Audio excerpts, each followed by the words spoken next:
আল্লাহর হাবিব সাল্লাল্লাহু আলাইহি সাল্লাম এইবার ডাক দিয়ে বলছেন, এ মুয়াজ, তুমি যে চলে যাচ্ছ আর আমাকে দেখতে পারবে না। মুয়াজ বলছেন, রাসূল যখন এই কথা বলল আমার এত কান্না আসা শুরু হয়ে গেল, আমার বুকটা মনে হয় ফেটে যাবে, চোখ বেয়ে অঝর ধারায় পানি।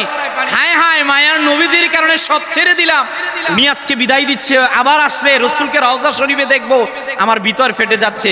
মুয়াজ বিন জাবাল রাদিয়াল্লাহু তাআলা ডাক দিয়ে বলছেন, শোনো, তোমাদেরকে জানিয়ে দিলাম, এই রকমের আমার ক্ষেত্রেই নয়, রাসূলুল্লাহ সাল্লাল্লাহু আলাইহি ওয়াসাল্লাম প্রত্যেক সাহাবায়ে কেরামদেরকে সবচেয়ে বেশি ভালোবাসা উজাড় করে দিয়েছিলেন। বলেন সুবহানাল্লাহ।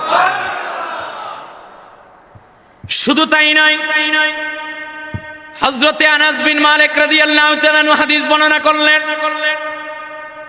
হযরতে আনাস বলেন, আমরা একদিন নবীজির সামনে দাঁড়ানো ছিলাম, আল্লাহর হাবিব সাল্লাল্লাহু আলাইহি সাল্লাম আমাদের সামনে দাঁড়ানো ছিল। রাসূলুল্লাহ সাল্লাল্লাহু আলাইহি ওয়াসাল্লাম সাহাবায়ে কেরামদের দিকে তাকিয়ে দেখলেন, সাহাবীরা দেখলেন একটা লাশ যাচ্ছে। নবীজি সাল্লাল্লাহু আলাইহি ওয়াসাল্লাম শুনতে পেলেন, সাহাবায়ে কেরামগণ প্রশংসা করলেন, যেই লাশটি সামনে দিয়ে যাচ্ছে ওই ব্যক্তিটির অনেক প্রশংসা সাহাবায়ে কেরামগণ শুরু করলেন, প্রশংসা করা শুরু করলেন। নবীজি বললেন, ওয়াজাবাত, আল্লাহর হাবিব বললেন, ওয়াজিব হয়ে গিয়েছে। কিছুক্ষণ পর আবার আরেকটি লাশ এই দিক দিয়ে যাচ্ছে। নবীজি দেখলেন সাহাবায়ে কেরামগণ বলছে, এই লোকটা দুনিয়ার মধ্যে ভালো ছিল না, ভালো ইবাদত করতো না, আল্লাহর কথাগুলো ওইভাবে পালন করতো না, সাহাবায়ে কেরামগণ তার ভালো প্রশংসা করে নাই। নবীজি আবার বললেন, ওয়াজাবা। সাহাবায়ে কেরামগণের মাঝখানে সাইয়েদনা ওমর আল্লাহর হাবিব সাল্লাল্লাহু আলাইহি সাল্লামকে প্রশ্ন করলেন, ইয়া রাসূলুল্লাহ, ইয়া হাবিবাল্লাহ, ওগো নবীজি মুহাম্মদ সাল্লাল্লাহু আলাইহি ওয়াসাল্লাম, আপনি কিছুক্ষণ আগে বললেন ওয়াজাবাত, আবার বললেন ওয়াজাবাত। ইয়া রাসূলুল্লাহ সাল্লাল্লাহু আলাইহি সাল্লাম, আমরা বুঝলাম না আপনি কেন বললেন ওয়াজিব হয়ে গেছে, ওয়াজিব হয়ে গেছে। নবীজি এইবার ডাক দিয়ে বলে, এ ওমর, তুমি সাহাবীদেরকে জানিয়ে দাও, আমার সাহাবীরা হলো আনতুম শুহাদাউল্লাহি ফিল আরদ, সমস্ত সাহাবীরা এই পৃথিবীর মধ্যে হলো আল্লাহ তাআলার সাক্ষীদাতা। বলেন সুবহানাল্লাহ। তোমরা যখন প্রথম লাশটির প্রশংসা করছিলা, আমি আল্লাহর কাছে বললাম, মালিক, যেই লাশটি এই দিক দিয়ে যাচ্ছে আমার সাহাবীরা প্রশংসা করলো, এই লাশটার পক্ষে আপনি হয়ে যান, আমার সাহাবীরা যাদেরকে ভালো বলে আপনি তাদের পক্ষে হয়ে যান। আমার আল্লাহ নবীজিকে জানিয়ে দিলেন, হুজুর, আপনি যেহেতু সাহাবীদের রায়টাকে গ্রহণ করার জন্য বললেন, আমি আল্লাহ ওই ব্যক্তির জন্য জান্নাতকে ওয়াজিব করে দিলাম। আজকে এমন এক সময়ে আমি দাবিত রয়েছি যে সময়টি ফিতনার যুগ। আজকের এই সময়ের মধ্যে এই আলোচনাগুলো করা আমাদের জন্য প্রয়োজন ছিল না, কিন্তু রাসূল করিম সাল্লাল্লাহু আলাইহি ওয়াসাল্লামের নূরময় হাদিস মোবারক ইমাম তিরমিজি ওনার তিরমিজি শরীফের মধ্যে হাদিসখানা উল্লেখ করলেন যে কিয়ামতের যে আলামতগুলো রয়েছে এর মধ্যে অন্যতম একটি আলামত, ওয়ালা আনা আখিরু হাযিহিল উম্মাতু আউওয়ালাহা।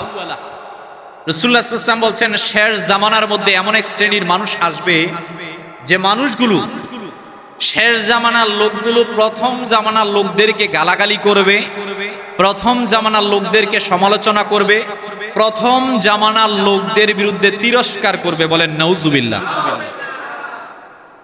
আজকে কালের আবর্তনে ঠিক রাসূলুল্লাহ সাল্লাল্লাহু আলাইহি ওয়াসাল্লামের হাদিসকে সামনে নিয়ে আমরা আজকে ঠিক এই সময়ের মধ্যে দেখতে পাচ্ছি আমাদের সমাজের মধ্যে একদল লোক আছে যারা রাসূল করিম সাল্লাল্লাহু আলাইহি ওয়াসাল্লাম থেকে মনোনীত, স্বীকৃত, আল্লাহ রাব্বুল আলামিনের পক্ষ থেকে চয়েসকৃত সম্মানিত সাহাবায়ে কেরামদেরকে নিয়ে সমালোচনা করে।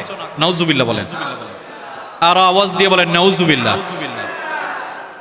এটা ভাবতে অবাক লাগে, এটা যখন চিন্তা করি কারা কাদের বিরুদ্ধে আঙ্গুল তুলছে। আপনি যদি সাহাবায়ে কেরামদের বিরুদ্ধে আঙ্গুল তোলেন, এই আঙ্গুলটা শুধু সাহাবায়ে কেরামদের মধ্যেই থেকে থাকে নয়, এই আঙ্গুলটি যায় আল্লাহর হাবিব সাল্লাল্লাহু আলাইহি ওয়াসাল্লাম পর্যন্ত, এই আঙ্গুলটি যায় কোরআন পর্যন্ত, এই আঙ্গুলটি যায় আল্লাহ পর্যন্ত। কথা বলেন ঠিক কিনা? কারণ আপনার আমার কাছে যে কোরআন এসেছে, আপনার আমার কাছে যে হাদিস শরীফ এসেছে, এগুলো আমরা সাহাবায়ে কেরামদের মাধ্যমেই আজ পর্যন্ত পেয়েছি।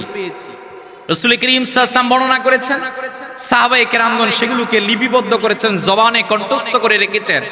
সেগুলো ধারাবাহিক ক্রমে তাবিঈনে কেরামগণ, পরবর্তীতে তাবে তাবিঈনে কেরামগণ, এইভাবে আস্তে আস্তে আজকে পর্যন্ত 2026 সাল পর্যন্ত এসেছে।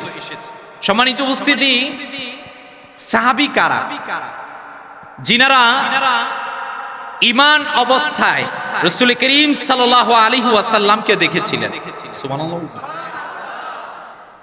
সাহাবী হওয়ার জন্য প্রথম শর্তই কিন্তু ঈমান, এবং রাসূল করিম সাল্লাল্লাহু আলাইহি ওয়াসাল্লামের জীবন দশার মধ্যে রাসূলুল্লাহ সাল্লাল্লাহু আলাইহি ওয়াসাল্লামের সাহচর্য লাভ করা এবং ঈমানের সাথেই দুনিয়া থেকে বিদায় নেওয়া। এই সাহাবায়ে কেরামদের ক্ষেত্রে স্বয়ং আল্লাহ রাব্বুল আলামিন একটা কথা বলেছেন। কথাটি কি? কথাটি হচ্ছে রাদিয়াল্লাহু আনহুম ওয়া রাদু আন। আল্লাহ বলছেন, শোনো সাহাবীদের ক্ষেত্রে রায় আমি আল্লাহ এইটা দিচ্ছি, সাহাবীরা তো তারা যাদের প্রতি আমি আল্লাহ খুশি, যারা আমার প্রতি খুশি। এই একটি মাত্র দল। রাসূলুল্লাহ সাল্লাল্লাহু আলাইহি ওয়াসাল্লাম বলছেন, বনি ইসরাইল ৭২, এই যে পূর্ববর্তী জাতিরা যারা আছে, কেউ ৭১, কেউ ৭২ দলে বিভক্ত হয়েছে, আমার উম্মত ৭৩ দলে বিভক্ত হবে।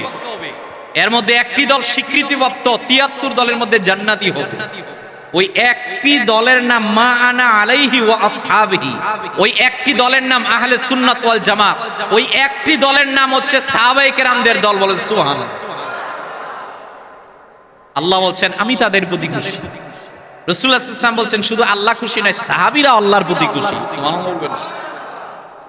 এক একজন সাহাবায়ে কেরামগণ, রাসূলুল্লাহ সাল্লাল্লাহু আলাইহি ওয়াসাল্লাম বলছেন আসহাবিকান নুজুম ফাবিআইহিম ইকতাদাইতুম ইহতাদাইতুম। শোনো, সাহাবীরা হচ্ছে আকাশের তারকা তুল্য। যে একজন সাহাবায়ে কেরামদেরকে অনুসরণ করবে, দ্যাট মিন্স যেই সাহাবীকে অনুসরণ করা হবে, ওই সাহাবীর অনুসরণের কারণে ওই ব্যক্তিটি জান্নাতের পথ খুঁজে পাবে। প্রত্যেক সাহাবায়ে কেরামদেরকে রাসূলুল্লাহ সাল্লাল্লাহু আলাইহি ওয়াসাল্লাম সম্মান দিয়েছেন, প্রত্যেক সাহাবায়ে কেরামদেরকে রাসূলুল্লাহ সাল্লাল্লাহু আলাইহি ওয়াসাল্লাম ভালোবেসেছেন। ভালোবাসার কারণে আল্লাহ রাব্বুল আলামিন বলেছেন উলাইকা হুমুল মুমিনুনা হাক্কা। আল্লাহ বলছেন এই সাহাবীরা প্রকৃত মুমিন। উলাইকা হুমুর রাশিদুন, আল্লাহ বলছেন এরা সৎপথ অবলম্বনকারী। উলাইকা হুমুল মুকাররাবুন, আল্লাহ বলছেন এরা নৈকট্য অর্জনকারী। উলাইকা হুমুল মুত্তাকুন, আল্লাহ বলছেন এরা মুত্তাকি। উলাইকা হুমুল মুফলিহুন, এরা সফলকামী। আল্লাহ বলছেন লাহুম মাগফিরাতু ওয়া আজরুন আযীম। রব্বুল আলামিন বলছেন এই সাহাবায়ে কেরামদেরকে আল্লাহর পক্ষ থেকে সুসংবাদ, আল্লাহ তাদেরকে ক্ষমা করে দিয়েছেন, সাহাবীদের জন্য রেখেছেন মহা পুরস্কার। বলেন সুবহানাল্লাহ। সাহাবায়ে কেরামগণ রাসূলুল্লাহ সাল্লাল্লাহু আলাইহি ওয়াসাল্লামের ভালোবাসার জন্য আত্মীয় স্বজন ছেড়ে দিয়েছিলেন, নিজের মা ছেড়ে দিয়েছিলেন, নিজের বাবা ছেড়ে দিয়েছিলেন, প্রচন্ড ক্ষুধা যন্ত্রণার মধ্যে পড়ে রয়েছিলেন, অপমান সহ্য করেছিলেন, ফাঁসিতে পর্যন্ত ঝুলেছিলেন। এহেন কোনো কষ্ট নাই যে সাহাবায়ে কেরামগণ করেন নাই। সমস্ত কষ্টের মাঝখানেও ওনারা এইটা স্বীকৃতি দিয়েছিলেন আমাদের রব হচ্ছেন একজন। তিনি কে? আসতে বলবেন না, তিনি কে? আমার ভাইয়েরা, আমার বন্ধুরা, প্রতিটি সাহাবায়ে কেরামগণ নবীজি সাল্লাল্লাহু আলাইহি সাল্লামকে সবচেয়ে বেশি ভালোবাসতেন। শুধু তাই নয়, রাসূলুল্লাহ সাল্লাল্লাহু আলাইহি সাল্লাম ও সাহাবায়ে কেরামদেরকে অনেক বেশি ভালোবাসতেন। আমি কয়েকটা ঘটনা বলি, তাহলে আপনারা বুঝতে পারবেন। ইয়েমেন থেকে একদল লোকের আল্লাহর হাবিব সাল্লাল্লাহু আলাইহি সাল্লামের কাছে আগমন করলেন। নবীজি সাল্লাল্লাহু আলাইহি ওয়াসাল্লামের কাছে এসে বললেন, ইয়া রাসূলুল্লাহ, ইয়া হাবিবাল্লাহ সাল্লাল্লাহু আলাইহি ওয়াসাল্লাম, হুজুর আমরা ইয়েমেন থেকে আপনার কাছে আগমন করেছি। আমাদের ইয়েমেনের জন্য একজন গভর্নর প্রয়োজন। হুজুর আমাদের ইয়েমেনের জন্য একজন বিচারপতি প্রয়োজন। হুজুর আমাদের ইয়েমেনবাসীর জন্য একজন শিক্ষক প্রয়োজন, আপনি আমাদের জন্য দেন। রাসূলুল্লাহ সাল্লাল্লাহু আলাইহি সাল্লাম ইয়েমেনবাসী যারা প্রতিনিধি হয়ে আগমন করেছিলেন, ওনাদের প্রশ্নের উত্তরে ডাক দিয়া বললেন, শোনো শোনো, আমি তোমাদের একজনকে দিচ্ছি যিনি গভর্নর, বিচারপতি, শিক্ষক হওয়ার একত্রে যোগ্যতা রাখেন। বলেন সুবহানাল্লাহ। আল্লাহর হাবিব বললেন আ'লামু বিল হালালি ওয়াল হারাম, শোনো তোমাদেরকে জানিয়ে দিলাম আমার এই সাহাবী হালাল হারাম সম্পর্কে সবচেয়ে বেশি অভিজ্ঞদের মধ্যে একজন। নবীজি বললেন বিচার কার্য ফয়সালা করতে অভিজ্ঞ। আল্লাহর হাবিব বললেন শিক্ষা দান করতে অভিজ্ঞ। নবীজি সাল্লাল্লাহু আলাইহি সাল্লাম বললেন তোমাদের গভর্নর প্রয়োজন, যা যা প্রয়োজন এই সাহাবীর মধ্যে সব আছে। সুবহানাল্লাহ বলবেন না? রাসূলুল্লাহ সাল্লাল্লাহু আলাইহি ওয়াসাল্লাম এইবার সাহাবায়ে কেরামদের মাঝখানে ডাক দিলেন, আইনা মুআজ বিন জাবাল, আমার সাহাবী মুআজ তুমি কোথায়? হযরতে মুআজ রাদিয়াল্লাহু তাআলা আনহু তিনি নবীজির সামনে এসে দাঁড়ালেন। আল্লাহর হাবিব সাল্লাল্লাহু আলাইহি সাল্লাম বললেন, রে মুআজ, ইয়ামেনের মানুষগুলো আমার কাছে এসেছে, আমি যাতে তাদের জন্য গভর্নর দেই, আমি যাতে বিচারপতি দেই, আমি যাতে শিক্ষক দেই। আমি রাসূল চিন্তা করে দেখলাম তুমি মুআজের মধ্যে একত্রে এই তিনটা গুণাবলী রয়েছে। বলেন সুবহানাল্লাহ। ইয়েমেনের প্রতিনিধি দলের কাছে হযরতে মুআজকে বুঝিয়ে দিলেন। মুআজ বিন জাবাল বললেন, আল্লাহর হাবিব সাল্লাল্লাহু আলাইহি সাল্লাম আমাকে বললেন, রাসূলুল্লাহ সাল্লাল্লাহু আলাইহি সাল্লাম আমাকে যখন তাদের কাছে বুঝিয়ে দিলেন, এইবার বোঝানোর ফলশ্রুতিতে সেই জায়গা থেকে আমি ওই ইয়েমেনবাসীর সঙ্গে রওনা হয়ে গেলাম। ইয়েমেনবাসীর সঙ্গে আমি যখন রওনা হয়ে গেলাম, আল্লাহর হাবিব আমাকে বিদায় দিলেন। আমি নবীজির কাছ থেকে বিদায় নিয়ে চলে গেলাম। হেঁটে হেঁটে কিছু দূর আমি যখন গেলাম, আল্লাহর হাবিব সাল্লাল্লাহু আলাইহি সাল্লাম আমাকে ডাক দিলেন, রে মুআজ, দাঁড়াও দাঁড়াও দাঁড়াও। আমি আল্লাহর হাবিব সাল্লাল্লাহু আলাইহি ওয়াসাল্লামের কথা শুনে দাঁড়ালাম। নবীজি যখন বললেন, রে মুআজ, তুমি তো জানো না, তোমাকে একটা কথা বলি। ইয়া রাসূলুল্লাহ সাল্লাল্লাহু আলাইহি ওয়াসাল্লাম আপনি কি বলতে চান? নবীজি ডাক দিয়ে বলেন, কিছুক্ষণ আগে জিবরাইল আমাকে এসে বলেছেন, এই যে তুমি আমার কাছ থেকে বিদায় নিয়ে চলে যাচ্ছ, তোমার আর আমার এইটা দুনিয়ার জিন্দেগির মধ্যে সর্বশেষ দেখা। বলেন আল্লাহু আকবার। হযরতে মুআজ কান্না শুরু করে দিলেন। নবীজি সাল্লাল্লাহু আলাইহি ওয়াসাল্লাম হাত মুবারক মুআজের কাঁধ বরাবর রাখলেন।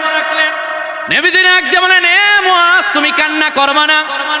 শোনো শোনো, তোমাকে জানিয়ে দিলাম, এ মুআজ, হয়তোবা তুমি আবার আজকে বিদায় নেওয়ার পর আবার আমার এই মদিনার মধ্যে আসবা।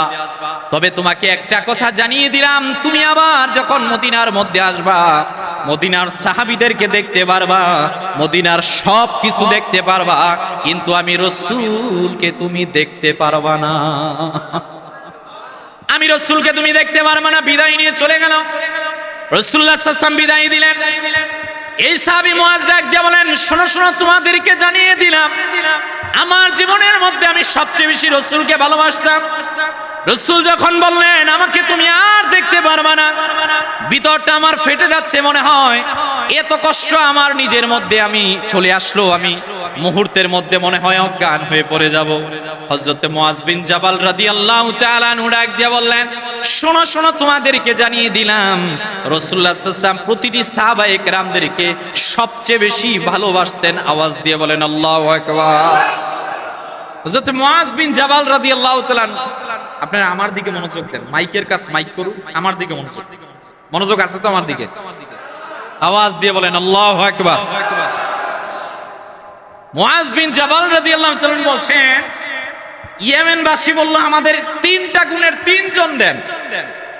রাসূলুল্লাহ সাল্লাল্লাহু আলাইহি ওয়াসাল্লাম বলেন, আ'লামু বিল হালালি ওয়াল হারাম, তিনজন দরকার নাই, একজন দিব।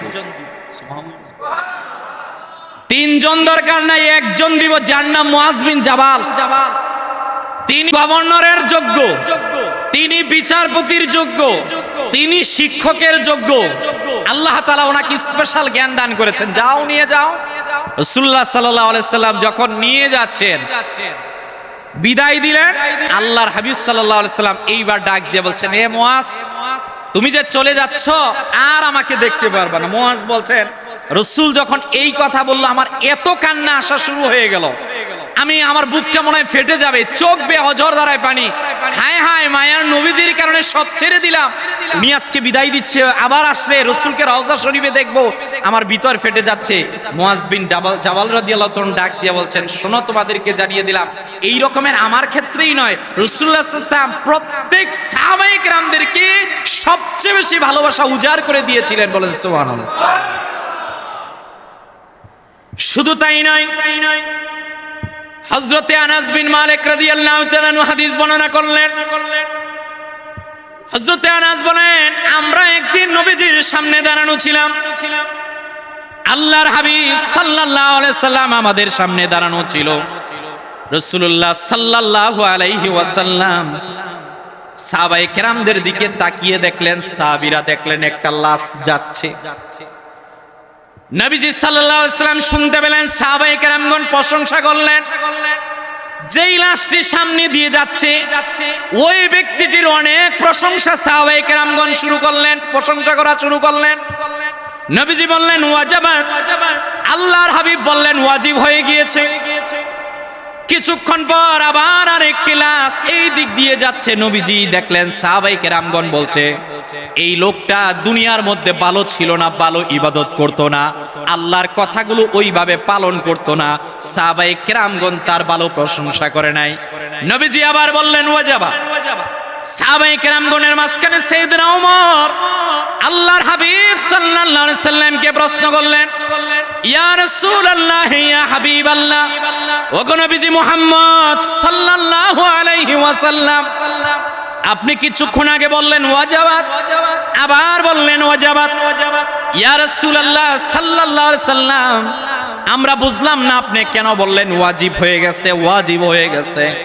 নবীজি এইবার ডাক দিয়ে বলে, এ ওমর, তুমি সাহাবীদেরকে জানিয়ে দাও, আমার সাহাবীরা হলো আনতুম শুহাদাউল্লাহি ফিল আরদ, সমস্ত সাহাবীরা এই পৃথিবীর মধ্যে হলো আল্লাহ তাআলার সাক্ষীদাতা। বলেন সুবহানাল্লাহ। তোমরা যখন প্রথম লাশটির প্রশংসা করছিলা, আমি আল্লাহর কাছে বললাম, মালিক, যেই লাশটি এই দিক দিয়ে যাচ্ছে আমার সাহাবীরা প্রশংসা করলো, এই লাশটার পক্ষে আপনি হয়ে যান। আমার সাহাবীরা যাদেরকে ভালো বলে আপনি তাদের পক্ষে হয়ে যান। আমার আল্লাহ নবীজিকে জানিয়ে দিলেন, হুজুর, আপনি যেহেতু সাহাবীদের রায়টাকে গ্রহণ করার জন্য বললেন, আমি আল্লাহ ওই ব্যক্তির জন্য জান্নাতকে ওয়াজিব করে দিলাম।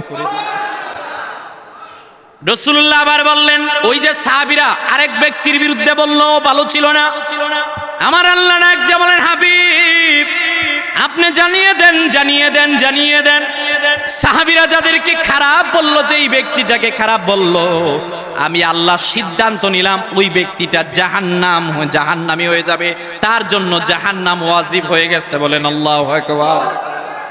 রাসূলুল্লাহ সাল্লাল্লাহু আলাইহি ওয়াসাল্লাম বলেন, আনতুম শুহাদাউল্লাহি ফিল আরদ, সমস্ত সাহাবীরা তোমরা জেনে রাখো, সমস্ত সাহাবায়ে কেরামদের ক্ষেত্রে রাসূলুল্লাহ সাল্লাল্লাহু আলাইহি ওয়াসাল্লাম বলে, হাদিসটি ইমাম বুখারী উল্লেখ করলেন, ইমাম মুসলিম উল্লেখ করলেন, সাহাবায়ে কেরামগণ হলেন এই জমিনের মধ্যে আল্লাহর সাক্ষীদাতা। বলেন সুবহানাল্লাহ। সম্মানিত উপস্থিতি, আপনি প্রত্যেক সাহাবায়ে কেরামদের বায়োগ্রাফি যদি স্টাডি করেন, আপনি দেখবেন প্রত্যেক সাহাবায়ে কেরামদের মাঝখানে আল্লাহ তাআলা এমন এমন খুশির বর্ণনা করেছেন যেগুলো শুনলে আপনি আশ্চর্য হয়ে যাবেন। সিদ্দিকে আকবর রাদিয়াল্লাহু তাআলা, আপনারা জানেন হযরতে আবু বকর রাদিয়াল্লাহু তাআলা নিজের অগাধ ধন সম্পদ ছিল, সমস্ত ধন সম্পদ আল্লাহর খুশির জন্য দান করে দিয়েছিলেন। রাসূলুল্লাহ সাল্লাল্লাহু আলাইহি ওয়াসাল্লাম বললেন, আবু বকর, তুমি বাড়ির মধ্যে কি রেখে এসেছো? রাসূলুল্লাহ সাল্লাল্লাহু আলাইহি ওয়াসাল্লামের প্রশ্নের উত্তরে ডাক দিয়ে বলছেন, হুজুর, আপনি জিজ্ঞেস করেছেন বাড়ির মধ্যে আমি কি রেখে এসেছি, বাড়ির মধ্যে আমি আমার আল্লাহ এবং রাসূলকে রেখে এসেছি। যেখানে আমার আল্লাহ রাসূল আছে সেখানে কিছু দরকার নাই। ফিদাকা আবি ওয়া উম্মি ইয়া রাসূলুল্লাহ, আপনি যেখানে আছেন, আমার আল্লাহ যেখানে আছে, সেখানে ধন সম্পদ পরিবার সবকিছু আমার কাছে তুচ্ছ, কিন্তু মহামূল্যবান আমার আল্লাহ, মহামূল্যবান হচ্ছেন আপনি মুহাম্মদ সাল্লাল্লাহু আলাইহি ওয়াসাল্লাম। বলেন সুবহানাল্লাহ। হযরত ওমর ফারুক রাদিয়াল্লাহু তাআলা আনহু, যে আরবের মধ্যে 17 জন জ্ঞানী লোক ছিল, এই 17 জন জ্ঞানী লোকের মধ্যে একজন ছিল হযরত ওমর। সুবহানাল্লাহ। রাসূলুল্লাহ সাল্লাল্লাহু আলাইহি ওয়াসাল্লাম বলছেন যে ওমর যেই রাস্তা দিয়ে যায়, ওই রাস্তা দিয়ে তো শয়তানও যায় না। তিনি রাত্রে বেলা ঘুমাতেন না, দিনের বেলাও ঘুমাতেন না। সন্তানেরা, পরিবারের লোকেরা ডাক দিয়ে বলছেন, রাত্রেও ঘুমান না, দিনেও ঘুমান না, কারণ কি? হযরত ওমর বলছেন, রাত্রি যদি ঘুমাই আল্লাহ আমার প্রতি নারাজ হয়ে যাবেন, দিনের বেলা যদি ঘুমাই আমার প্রজারা ধ্বংস হয়ে যাবে। এই ফোরাত কুলের মধ্যে যদি একটা কুকুর না খেয়ে মারা যায়, এর জন্য আমি ওমরকে আল্লাহর কাঠগড়ায় দাঁড়াতে হবে। হযরত ওসমান জ্ঞানী জিন্নুরাইন, হযরত ওসমানের অগাধ ধন সম্পদ ছিল। হযরত ওসমান তাবুক যুদ্ধের মধ্যে এত সম্পদ দিলেন, একবার মদিনার মধ্যে দুর্ভিক্ষ দেখা দিল। মদিনার মধ্যে এক নয় দুই নয় 700 উট বোঝাই খাদ্য দ্রব্য প্রবেশ করছে। মদিনার মানুষগুলো বলছে এইগুলো দিয়ে বুঝি বাজারে ব্যবসায়ীরা এবার ব্যবসা করবে। হযরত ওসমান জিন্নুরাইন আম্মা জান আয়েশা সিদ্দিকা রাদিয়াল্লাহু তাআলা আনহার কাছে এসে বলছেন, আম্মা জান আপনি মদিনার মানুষদেরকে জানিয়ে দেন আমি ওসমান আমার এই 700 উট বোঝাই খাদ্য দ্রব্য মদিনার দুর্ভিক্ষের মধ্যে দান করে দিলাম। সাইয়েদনা আলী রাদিয়াল্লাহু তাআলা আনহু আরে জীবনের সবচেয়ে রিস্ক নিয়েছেন। রাসূলুল্লাহ যেদিন হিজরত করবেন, রাসূলুল্লাহ সাল্লাল্লাহু আলাইহি ওয়াসাল্লাম চলে যাচ্ছেন, হযরতে আলীকে রাসূল ওই জায়গায় শোয়ালেন। হযরত আলীও জানেন নিশ্চিত এখানে কাফেররা এসে আমাকে হত্যা করতে পারে, কারণ শত্রুকে তারা যখন পাবে না এদের ভিতরে ক্ষোভ থাকবে, ক্ষোভের কারণে এরা আমাকেও হত্যা করতে পারে। সাইয়েদনা আলী আপনার কি ভয় হচ্ছে না? তিনি ডাক দিয়ে বলছেন, কিসের ভয়? রাসূল বলেছে এইটাই আমার জন্য আদেশ। এই রকমের এক একজন সাহাবী, হযরতে বেলাল বিন রাবার দিকে তাকান, আপনি সাদ বিন আবি ওয়াক্কাসের দিকে তাকান, সাদ বিন মুআজের দিকে তাকান, আবু উবাইদা ইবনুল জাররার দিকে তাকান, রিদওয়ানুল্লাহি তাআলা আলাইহিম আজমাইন। প্রত্যেক সাহাবায়ে কেরামগণ এই দুনিয়ার মধ্যে নিজের মা বাবা পরিবার আত্মীয় স্বজন সবকিছুকে উজাড় করে একটা কথাই বলেছে, আমাদের আমার রাসূল প্রয়োজন। এজন্য আমাদের আহলে সুন্নাত ওয়াল জামাতের আকীদা as-সাহাবাতু কুল্লুহুম হুদুল, যে সমস্ত সাহাবায়ে কেরামগণ হচ্ছেন ন্যায়পরায়ণ, সত্যনিষ্ঠ, সত্যবাদী। কথা বলেন না কেন? সম্মানিত উপস্থিতি, প্রত্যেক সাহাবায়ে কেরামগণ আল্লাহর পক্ষ থেকে মনোনীত। কার পক্ষ থেকে? সবাই বলেন কার পক্ষ থেকে? ওয়াকুল্লা ওয়াদাল্লাহুল হুসনা, যে জান্নাতের ওয়াদা আল্লাহ করেছেন, যে সমস্ত সাহাবীদেরকে আল্লাহ চয়েস করেছেন, চয়েস করে সাহাবী হওয়ার সৌভাগ্য লাভ দিয়েছেন। 2 নাম্বার, সমস্ত সাহাবীদের ক্ষেত্রে আল্লাহ ওয়াদা করেছেন সমস্ত সাহাবীদেরকে আল্লাহ জান্নাত দিবেন। আপনারা জানেন হযরতে বেলাল রাদিয়াল্লাহু তাআলা দেশ ছিল আফ্রিকা, আজকের ইথিওপিয়া। আর আবু জাহেল যার বাড়ি ছিল ঠিক মক্কা গড়ের পাশে। কথা বলেন না? রাসূলুল্লাহ সাল্লাল্লাহু আলাইহি ওয়াসাল্লাম বলছেন আমার সাহাবীদেরকে আল্লাহ পছন্দ করেছেন। কেমন পছন্দ করেছেন? আরে পছন্দ করার কারণে আফ্রিকার বেলালকে আমার হাতে এনে দিয়েছেন, পছন্দ না করার কারণে আমার পার্শ্ববর্তী ঘরে পাশে থাকা আবু জাহেলকে আল্লাহ ডিলিট করে দিয়েছেন। এজন্য সমস্ত সাহাবীরা আল্লাহর পক্ষ থেকে মনোনীত, মকবুলকৃত, ওনাদের জন্য আল্লাহ জান্নাতের ওয়াদা করেছেন। সুবহানাল্লাহ বলবেন না? আর রাসূলুল্লাহ সাল্লাল্লাহু আলাইহি ওয়াসাল্লাম ডাক দিয়ে বলছেন, শোনো সাহাবায়ে কেরামদের ক্ষেত্রে আনতুম শুহাদাউল্লাহু ফিল আরদ, সমস্ত সাহাবীরা হচ্ছে আল্লাহর সাক্ষীদাতা। সুবহানাল্লাহ। সাহাবীরা যেটা বলেন আমার আল্লাহ খুশি হয়ে যান। সুবহানাল্লাহ বলবেন না? রব্বুল আলামিন কুরআনুল কারীমের মধ্যে বললেন, ওয়া ইযা ক্বিলা লাহুম আমিনু কামা আমানান নাস। কুরআনুল কারীমের মধ্যে সূরা বাকারার 31 নম্বর আয়াতের মধ্যে আল্লাহ বলছেন, শোনো পৃথিবীর মানুষেরা, ওয়া ইযা ক্বিলা লাহুম আমিনু কামা আমানান নাস, যখন তাদেরকে বলা হয় এই লোকেরা যেমন ঈমান এনেছে তোমরা ওই রকমের ঈমান আনো। পৃথিবীর সমস্ত মুফাসসিরিনে কেরামগণ একমত। ইমাম রাজির তাফসিরে কাবীর খুলেন, মাহমুদ আলুসির রুহুল মানি খুলেন, আপনি আমার কাছে জালালাইন খুলেন, পৃথিবীর যত তাফসির আছে সমস্ত মুফাসসিরিনে কেরামগণ ঐক্যমত যে সূরা বাকারার 31 নম্বর আয়াতে আল্লাহ বলেন ওয়াইদা কিলা লাহুম আমিনু কামা আমানান নাস, আল্লাহ যে বললেন এদের মতো ঈমান আনো, এরা কারা? এরা হচ্ছে, এখানে নাস বলা হয়েছে, এই নাস দ্বারা উদ্দেশ্য হচ্ছে সাহাবায়ে কেরামগণ। বলেন সুবহানাল্লাহ।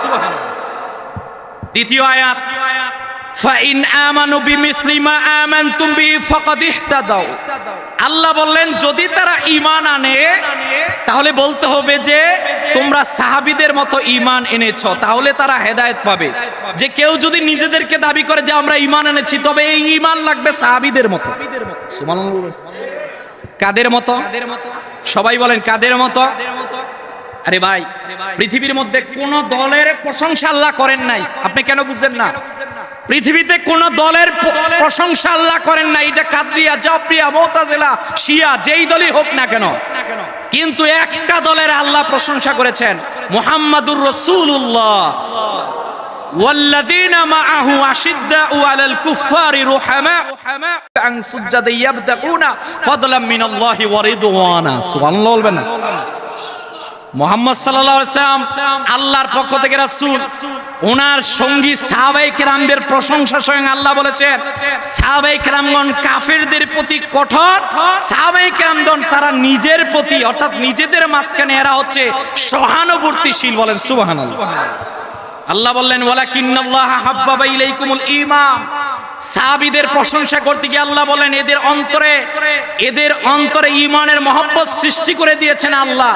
আল্লাহ বলছেন কুফর আর পাপাচারী নাফরমানির প্রতি এদের হৃদয়ের ভিতরে ঘৃণা তৈরি করে দিয়েছেন আল্লাহ। সুবহানাল্লাহ। চূড়ান্ত কথা আল্লাহ একটা কথা বললেন, লাকাদ রাদিয়াল্লাহু আনিল মুমিনিনা ইয ইউবাইউনাকা তাহতাশ শাজারা ইলা আখিরিল আয়া। আল্লাহ বলছেন এই হুদাইবিয়া সন্ধির দিন যেটা বায়াতে রিদওয়ান হয়েছিল, হযরতে জাবের বলছেন বায়াতে রিদওয়ার দিন আল্লাহর হাবিবের হাতে হাত রেখে 1400 সাহাবী বায়াত গ্রহণ করেছিলেন। সুবহানাল্লাহ। আল্লাহ প্রশংসা করছেন সাহাবায়ে কেরামদের, হুদাইবিয়া সন্ধির সাহাবায়ে কেরামদেরকে।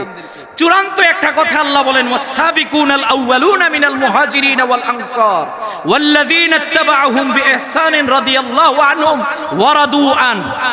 আল্লাহ বলছেন শোনো, মুহাজির আনসারদের মধ্যে যারা প্রথম অগ্রগামী, যারা নিষ্ঠার সাথে তাদের অনুসরণ করে, আল্লাহ বলছেন শোনো, রাদিয়াল্লাহু আনহুম ওয়া রাদু আন, আমি আল্লাহর ডিসিশন এই আনসার মুহাজিরদের প্রতি, সমস্ত সাহাবীদের প্রতি আমি আল্লাহ খুশি, তারাও আমার প্রতি খুশি।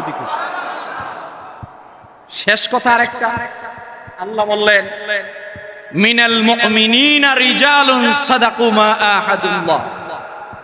রব্বুল আলামিন বলছেন শোনো, তোমরা বদরের যুদ্ধের কথা শুনেছ। রাসূলুল্লাহ সাল্লাল্লাহু আলাইহি ওয়াসাল্লাম বলছেন শোনো, বদরে যারা অংশগ্রহণ করতে পারে নাই তারা উহুদের মধ্যে এইটা নিজের মধ্যে আনয়ন করলে আমরা উহুদের যুদ্ধে অংশগ্রহণ করব। আবু উবাইদা ইবনুল জাররাহ সাহাবীর নাম। তিনি বলছেন বদরের যুদ্ধের মাঠে আমি দাঁড়ানো, আমার পিতাও আমার সামনে দাঁড়ানো, তবে আমি হচ্ছি মুহাম্মদ সাল্লাল্লাহু আলাইহি ওয়াসাল্লামের পক্ষের লোক, আমার বাবা হচ্ছে আবু জাহেলের পক্ষের লোক। নাউজুবিল্লাহ। আমি আমার হাতের মধ্যে কুশবদ্ধ তরবারি বাহির করছি, বারবার আঘাত করব, বারবার আমার বাবা আমার সামনে দাঁড়ানো। আমার ভিতর থেকে কে জানি ডাক দিয়ে বলছে আবু উবাইদা তোমার কি মায়া লাগছে নাকি?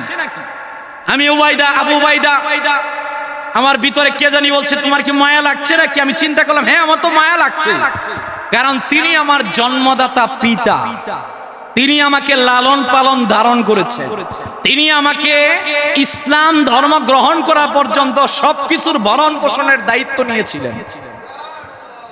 আজকে আমি বদরের প্রান্তরে মাঠে দাঁড়ানো, আমি বারবার তাকিয়ে দেখি আমার বাবা আমার সামনে দাঁড়ানো, তবে তিনি আজকে আমার পক্ষে নয়, তিনি আজকে আমার বিপক্ষে। আমার বিপক্ষে ওইটাও মূল বক্তব্য নয়, তিনি আল্লাহর হাবিবের বিরুদ্ধে বলেন নাউজুবিল্লাহ। আবু উবাইদা বলছেন হাতের তরবারি নিলাম, তৃতীয়বার শেষবারের মতো বাবার দিকে আমি আর তাকাই নাই।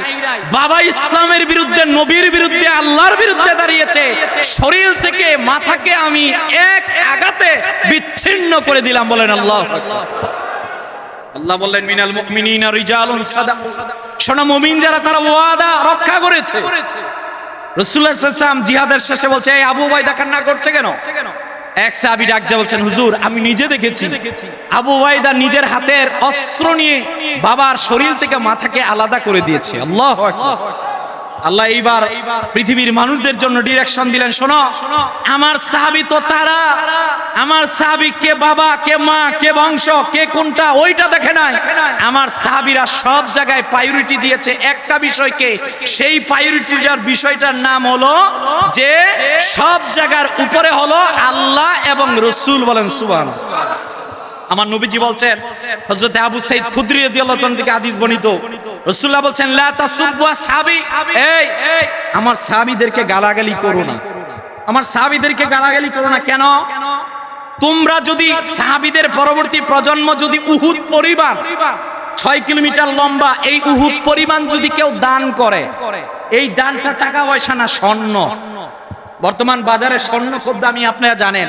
আমার রাসূল ডাক দিয়ে বলছেন, ফালাউ আন্না আহাদুকুম আনফাকা মিসলা উহুদ।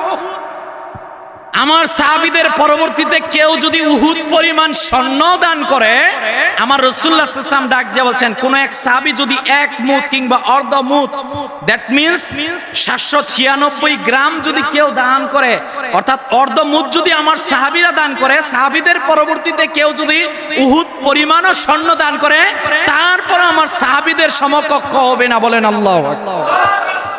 রাসূলুল্লাহ সাল্লাল্লাহু আলাইহি ওয়াসাল্লাম বলছেন, শোনো, তোমাদেরকে জানিয়ে দিলাম আসহাবিকান নুজুম ফাবি আইয়িহিম ইকতাদাইতুহুম ইহতাদাইতুহুম।